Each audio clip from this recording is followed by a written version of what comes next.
School की अंतिम सीटी की आवाज़ दिल्ली के ग्रेटर कैलाश की शांत गलियों में गूंज उठी। यह शाम का समय था और सूरज की रोशनी सुनहरी पड़ रही थी। बच्चों का शोरगुल जैसे खुशियों का सैलाब बनकर स्कूल गेट से बाहर निकल रहा था। इसी भीड़ में कंधे झुकाए, आंखों में उदासी का गहरा कोहरा लिए 12 साल का आदित्य बाहर निकला। उसके चेहरे पर वह मासूमियत नहीं थी जिसकी उम्मीद उस उम्र के बच्चों से की जाती है। गेट के उस पार सड़क किनारे खड़ी एक पुरानी आइसक्रीम वैन के पास मानसी की नजरें तत्परता से उसी एक चेहरे को ढूंढ रही थी। जैसे ही उसने आदित्य को देखा, उसके दिल की धड़कनें एक पल के लिए थम गई। आदित्य धीरे धीरे बाहर आया और फिर उसकी नजरें अपनी माँ पर पड़ी। एक पल के लिए वह रुका और फिर मम्मी कहते हुए दौड़कर मानसी की टांगों से लिपट गया। मम्मी, आप आ गई? आप मुझे लेने आई हो ना? उसकी आवाज़ रुठ गई थी, आंसुओं की सिसकियों में डूब रही थी। मानसी ने उसे अपनी बाहों में भींच लिया, जैसे उसे उसकी वर्षों पुरानी प्यास बुझ गई हो। उसके आंसू आदित्य के रूखे बालों और कंधों पर गिर रहे थे। आप मेरे साथ घर चलो ना मम्मी, प्लीज वापस आ जाओ ना, आदित्य रोते हुए बोला। मानसी कुछ कह नहीं पाई, उसका गला भावनाओं से भर गया था। पता है मम्मी, पापा एक नई आंटी को लाए हैं, उसका नाम कशिश है, आदित्य ने अपनी माँ के सीने में मुंह छिपाकर कहा। यह सुनते ही मानसी के दिल को जबरदस्त झटका लगा।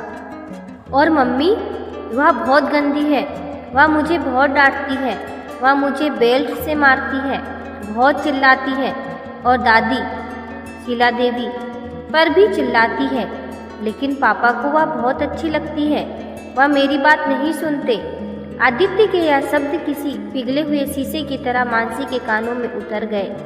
क्या? मानसी ने कांपते हुए पूछा।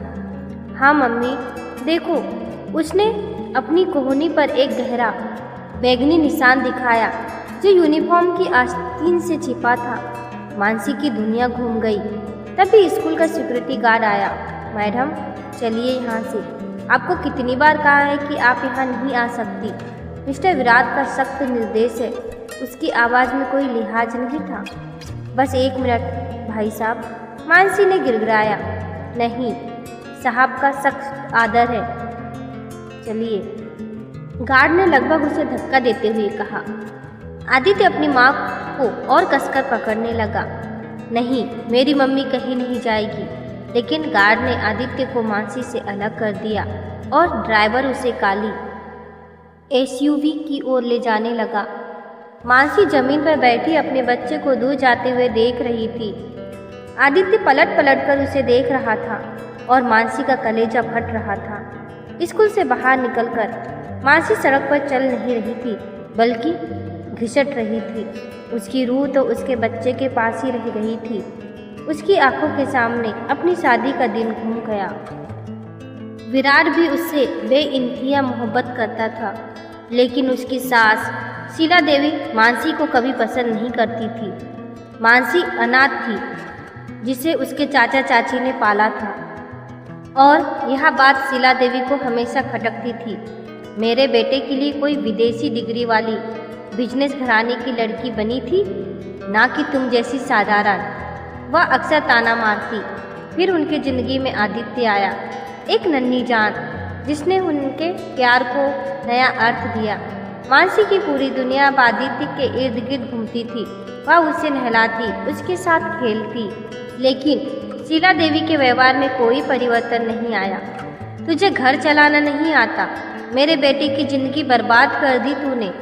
शुरू में तो विराट उसका साथ देता था, लेकिन धीरे धीरे वह बदलने लगा। वह अब देर रात घर आने लगा। फोन पर घंटों कशिश विराट की बिजनेस पार्टनर से छिप छिप कर बातें करता था। उसके कपड़ों से महंगी शराब, सिगरेट और एक तेज परफ्यूम की गंध आती थी।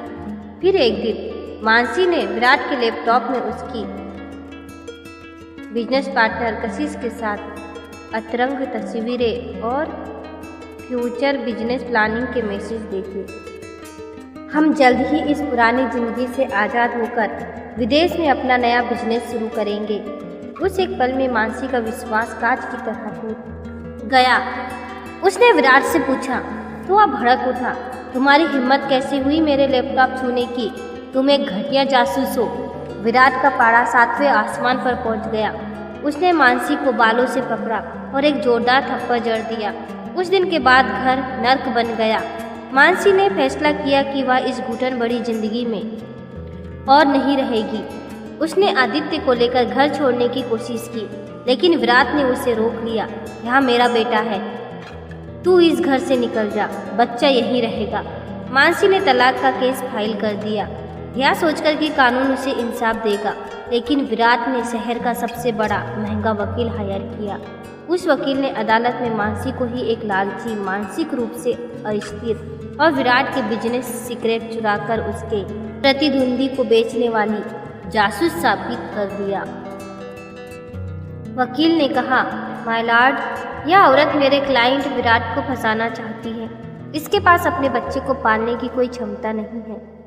विराट के वकील ने झूठे गवाह और फर्जी बैंक लेन देन के दस्तावेज पेश किए। फैसला विराट के हक में हुआ और बच्चे की कस्टडी विराट को मिल गई।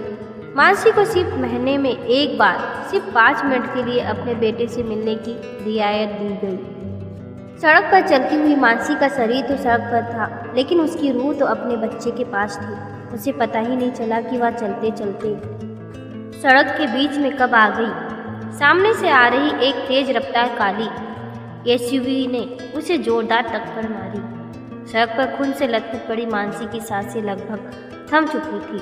लोगों की भीड़ में से किसी ने उसे पहचान कर क्रिश्चियन थर्माट अस्पताल में खबर दी, जहां उसकी एक पुरानी परिचित काम करती थी। अस्पताल की प्रमुख सिस्टर प्रिया तुरंत पहुंची। मानसी की हालत बहुत नाजुक थी। उसका चेहरा बुरी तरह क्षतिग्रस्त हो चुका था। धीरे धीरे 2 महीने के इलाज के बाद उसके शरीर के घाव भर गए थे, लेकिन जब उसने आईना उठाया तो उसके आंसू थम नहीं पाए। एक्सीडेंट ने उसका चेहरा इस कदर उतार दिया था कि सर्जरी के बाद भी वह पहले जैसी मानसी नहीं दिख रही थी। अब मेरा बेटा मुझे कैसे पहचानेगा? वह सिस्टर प्रिया से लिपट कर रोने लगी। सिस्टर प्रिया ने उसे ढाढ़स बंधाया। मानसी ने अपने नए चेहरे को देखा और उसमें एक उम्मीद, एक हथियार नजर आया। उसने सोचा, अगर मैं मानसी बनकर अपने बेटे से नहीं मिल सकती तो किसी और पहचान के साथ मिलूंगी। उसने आश्रम में काम करने वाली नेपाली मूल की औरतों का लहजा और भाषा सीख ली। उसने इन्हीं सब चीज़ों को अपना हथियार बनाया। उसने एक पुरानी गुलाबी नेपाली साड़ी पहनी और अपने बदले हुए चेहरे को घूंघट से आधा ढक लिया। अब वह मानसी नहीं थी, वह थी माया। आज वह दिल्ली के सबसे पास इलाके में बने उस विशाल बंगले के बाहर खड़ी थी, जहां से उसे बेरहमी से निकाल दिया गया था। उसके हाथ कांप रहे थे। उसने हिम्मत जुटाकर घंटी बजाई। दरवाजा खुला। सामने विराट खड़ा था, सूट बूट में। उसने उसे घिन भरी नजरों से देखा। कौन हो तुम? क्या चाहिए? काम चाहिए साहब, घर का सब काम करेंगे हम, माया ने नेपाली लहजे में लड़खड़ाती आवाज में कहा। विराट ने मुंह बनाया। कोई काम नहीं है यहाँ, जाओ। तभी अंदर से कशिश आई। उसके गले में भारी हीरे का हार था। रुको, किससे भगा रहे हो? काम चाहिए तुझे? ठीक है, अंदर आ। नाम क्या है तेरा? माया नाम है हमारा, नेपाल से आए हैं, उसने धीरे से कहा। जैसे ही माया ने उस घर में कदम रखा, उसकी नजरें हर कोने को टटोलने लगी। तभी सीढ़ियों से नन्हा आदित्य उतर कर आया। वह अपनी माँ को देखे जा रहा था। मानसी ने तुरंत घूंघट को और गहरा कर लिया। आप कौन हैं? हम काम करने आए हैं बेटा, घर का काम। माया के रूप में मानसी अब उसी घर में काम कर रही थी जहाँ कभी वह मालकिन थी। शाम को जब वह सबके कपड़े धोने के लिए उठा रही थी तो उसने एक छोटी सी टी शर्ट उठाई। वह टी शर्ट आदित्य की पसंदीदा थी। मानसी को याद आया, यह उसने ही आदित्य के जन्मदिन पर दिलवाई थी। उस बंद बाथरूम में जहाँ कोई उसे नहीं देख सकता था, उसने उस टी शर्ट को धीरे धीरे अपने चेहरे के पास लाया और जैसे ही उसकी महक उसकी सांसों में घुली, वह वहीं जमीन पर बैठ गई। यह मेरे बेटे की खुशबू थी। वह उस टी शर्ट को अपने सीने से ऐसे चिपका कर रोने लगी जैसे वह अपने बेटे को ही गले लगा रही हो।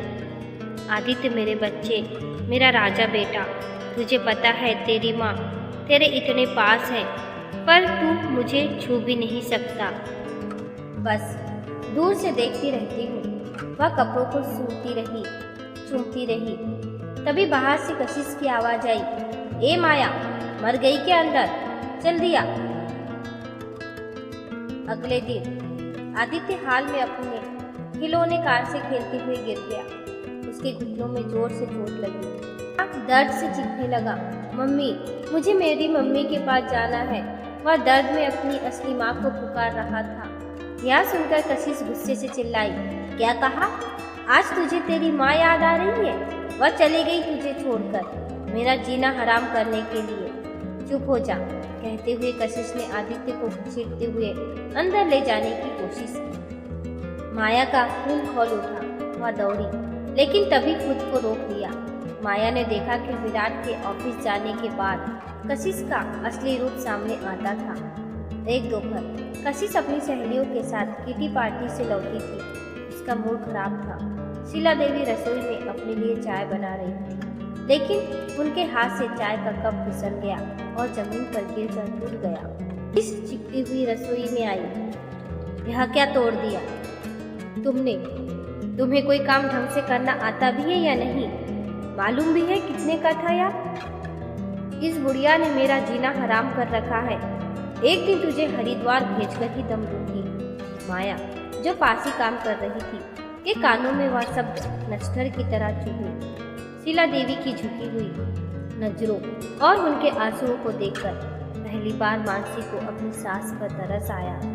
ठीक उसी समय आदित्य रंगों में अपनी उंगली डुबोकर ड्राइंग बुक में कुछ बना रहा था। उत्साह में उसके हाथों से लाल रंग की एक महंगी इटालियन इंक की डिब्बी लुढ़क गई और सीधे नए सफेद कालीन पर जा गिरी। कशिश एक भूखी शेरनी की तरह आदित्य पर झपटी। बदतमीज, जानवर कहीं के, तूने यह क्या किया? ने आदित्य की नन्ही बाह को इतनी जोर से पकड़ा कि बच्चा दर्द से चिल्ला उठा। सॉरी मम्मी, सारी मनुष्य कहीं के, तेरी हरकतों ने मुझे पागल कर दिया है। और फिर उसने उस मासूम के गाल पर एक के बाद एक 2-4 थप्पड़ जड़ दिए। आदित्य रोया नहीं, वह बस सदमे में अपनी सौतेली माँ को देखता रहा। अब माया से बर्दाश्त नहीं हुआ। उसके अंदर की माँ अब चुप नहीं रह सकती थी। माया दौड़कर आगे आई और आदित्य को खींचकर अपने सीने से लगा लिया। उसने कशिश की आंखों में देखा। ना मेम साहब, ना, छोटा सा बच्चा है वो। मारना है तो हमको मारिए। तेरी हिम्मत कैसे हुई बीच में आने की? अपने काम से मतलब रख। कशिश ने उसका हाथ झटक दिया। माया जानती थी कि उसे अब सबूत जुटाने होंगे। उस रात माया चुपके से रसोई में गई। उसने प्यार से आदित्य के लिए खाना गर्म किया और चुपके से लेकर उसके कमरे में गई। आदित्य सोफे पर सो गया था। उसके गालों पर थप्पड़ के निशान अभी भी थे। बेटा उठ जा, खाना खा ले। आदित्य की आंखों में खुशी की चमक आई। थैंक यू माया आंटी, आप बहुत अच्छी है। माया ने फैसला कर लिया, अभी झूठी मक्कार औरत का नकाब उतारने का वक्त है। अगले दिन विराट के ऑफिस जाने के बाद कशिश ने अपने सबसे मजबूत हथियार का इस्तेमाल किया। लूट गई मैं, बर्बाद हो गई। मेरी बेशकीमती हीरो का ब्रेसलेट कहाँ गया? विराट ने मुझे जो हमारी एनिवर्सरी पर दिया था, वह पेशेवर अभिनेत्री की तरह चीखती हुई बाहर निकली। चोरी हुई है और मैं जानती हूँ चोर कौन है। उसकी जहरीली नजरें माया पर जा टिकी। चोर यही नेपाली है। कशिश तुरंत माया के कमरे की ओर भागी। उसने सारा सामान फेंकना शुरू किया और एक पुराने कपड़ों के नीचे से वह हीरो का ब्रेसलेट निकाला। यह देखो, चोरनी जिस थाली में खाती है उसी में छेद करती है। नहीं मेम साहब, हम नहीं लिए हैं, भगवान की कसम। माया की आवाज़ सिसकियों में टूट रही थी। भी आदित्य दरवाजे पर खड़ा था। नहीं, माया आंटी चोर नहीं है। विराट घर लौट आया था और यह सब देख रहा था। क्या देखा था तुमने? विराट ने पूछा। मैंने देखा था। आदित्य ने अपनी छोटी सी उंगली सीधी कशिश की ओर उठाई। नहीं, मम्मी ने यह ब्रेसलेट तब माया आंटी की अटैची में रखा था जब आंटी वॉशरूम में थी। कशिश का चेहरा पीला पड़ गया। झूठ, यह बच्चा झूठ बोल रहा है। तभी माया खड़ी हुई। हाँ, सिखाया है। किसी चोरनी ने नहीं, इसकी माँ ने सिखाया है इसे। हमें सच बोलना। उसने अपना मोबाइल निकाला और वीडियो प्ले कर दिया। मोबाइल की छोटी सी स्क्रीन पर कशिश का वह घिनौना हिंसक रूप कैद था। कैसे वह एक बुरी सास को गालियां दे रही थी, धक्का दे रही थी और आदित्य के गालों पर थप्पड़ों की बरसात कर रही थी। कहीं मर क्यों नहीं जाता? कशिश की यह जहरीली आवाज पूरे कमरे में गूंज गई। विराट का शरीर कांप रहा था। कशिश ने हार मानते हुए मोबाइल छीनने की कोशिश की। इसी छीना झपटी में माया का घूंघट और दुपट्टा सिर से खिसक कर जमीन पर गिर गया। सबकी नजरें माया के चेहरे पर टिकी। चेहरा बदला था, लेकिन कान के पीछे का जन्मजात तिल और आंखें वही थी, ममता से भरी और अब प्रतिशोध से दहकती हुई। शीला देवी कांपती हुई आगे बढ़ी। वह तिल, तू मेरी बहू मानसी है ना? मानसी? यह शब्द विराट के होठों से एक चीख बनकर निकला। हाँ, मैं मानसी हूँ, उसने कहा। उसकी आवाज में बरसों का दबा हुआ दर्द फूट पड़ा। मैं ही हूँ वह बदनसीब जिसे तुमने एक झूठे जासूस के आरोप पर अपने ही घर से निकाल दिया था। मैंने यह सब अपने बेटे को उस नर्क से बचाने के लिए किया जिसे तुमने इस घर में पाला था। शीला देवी, जो अब तक पत्थर बनी खड़ी थी, कांपती हुई मानसी के पैरों में गिर पड़ी। मुझे माफ कर दे मेरी बच्ची, मैंने अपने ही घर की लक्ष्मी को ठोकर मार दी। किसी ने तुरंत उन्हें उठाया। कशिश डहारी, अब यह घर मेरा है, निकल जाए यहाँ से। मानसी एक शेरनी की तरह डहारी। यह घर मेरे बेटे का है और मैं उसे छोड़कर कहीं नहीं जाऊंगी। आदित्य दौड़कर अपनी माँ की टांगों से लिपट गया। मम्मी, आप वापस आ गई। मुझे पता है आप ही मेरी मम्मी हो। कशिश ने विराट को आखिरी दाव दिया। मैं आखिरी बार पूछ रही हूँ, मैं या यह नौकरानी? फैसला तुम्हारे हाथ में है। विराट ने कशिश की ओर देखा। उसकी आंखों में पश्चाताप था। तुम जा सकती हो कशिश। मैंने एक बार अपने बेटे से उसकी माँ छीनकर अपनी जिंदगी का सबसे बड़ा पाप कर चुका हूँ। मैं यह गलती दोबारा नहीं करूँगा। कशिश नफरत भरी नजरों से सबको देखा और हमेशा के लिए उस घर से बाहर चली गई। मानसी ने आदित्य को गले लगा लिया। आदित्य अपनी माँ की गोद में अपनी माँ की धड़कन सुनते हुए सुकून की नींद सो गया। मानसी ने विराट की आंखों में देखा।